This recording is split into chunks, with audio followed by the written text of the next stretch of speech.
क्या आपने कभी सोचा है कि संपूर्ण सृष्टि के सृष्टिकर्ता देवों के देव महादेव को भी एक असुर से भगना पड़ा था? आखिर ऐसा क्या हुआ कि स्वयं भगवान शिव को अपनी रक्षा के लिए दौड़ना पड़ा? आइए जानते हैं भस्मासुर की अद्भुत कथा। बहुत समय पहले एक शक्तिशाली असुर था जिसका नाम था भस्मासुर। वह अमर और सबसे शक्तिशाली बनना चाहता था। उसने भगवान शिव को प्रसन्न करने के लिए वर्षों तक कठोर तपस्या की। वह दिन रात केवल ओम नमः शिवाय का जाप करता रहा।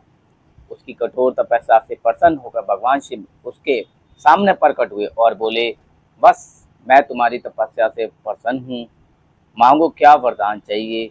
भस्मासुर ने बड़ी चालाकी से कहा, मुझे एक ऐसा वरदान दीजिए कि मैं इसके जिसके भी सिर पर अपना हाथ रख दूं वह उसी क्षण भस्म हो जाए। भोलेनाथ अपने स्वभाव के अनुसार भक्तों को कभी निराश नहीं करते।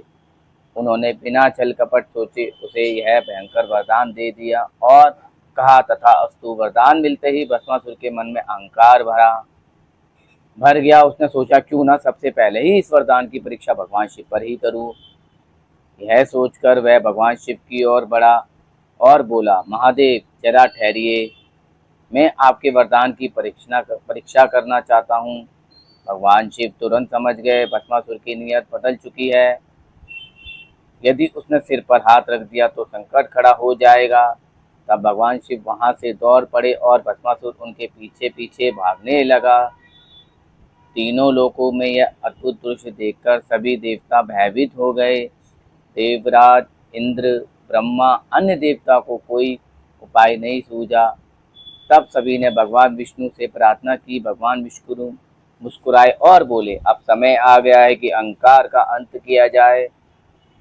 उन्होंने मोहिनी का अद्भुत रूप धारण किया। उनकी सुंदरता देखकर भस्मासुर मत मंत्रमुग्ध हो गए और वह महादेव को भूलकर मोहिनी के पीछे चल पड़ा।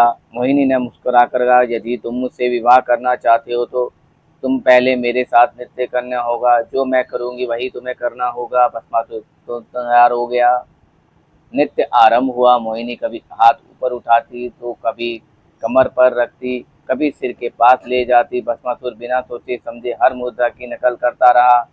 अंत में मोहिनी ने अपना हाथ अपने सिर पर रख दिया। अहंकार में डूबा भस्मासुर भी तुरंत अपने हाथ अपने ही सिर पर रख बैठा। जैसे ही उसका हाथ सिर पर पहुंचा, भगवान शिव का दिया हुआ वरदान उसी पर लागू हो गया। अगले ही दिन क्षण भस्मासुर भयंकर अग्नि में जलकर राख बन गया। उसी समय भगवान विष्णु अपने वास्तविक स्वरूप में प्रकट हुए। भगवान शिव भी वहां आए और मुस्कुराए भगवान शिव का धन्यवाद किया।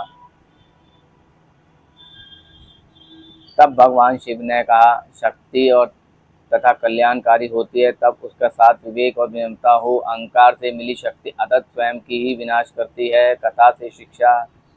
यह कथा हमें ये सिखाती है कि ईश्वर से मिला वरदान, ज्ञान, धन, शक्ति कभी भी अहंकार का कारण नहीं बनना चाहिए। जो व्यक्ति शक्ति का दुरुपयोग करता है उसका अंत भस्मासुर की तरह निश्चित होता है।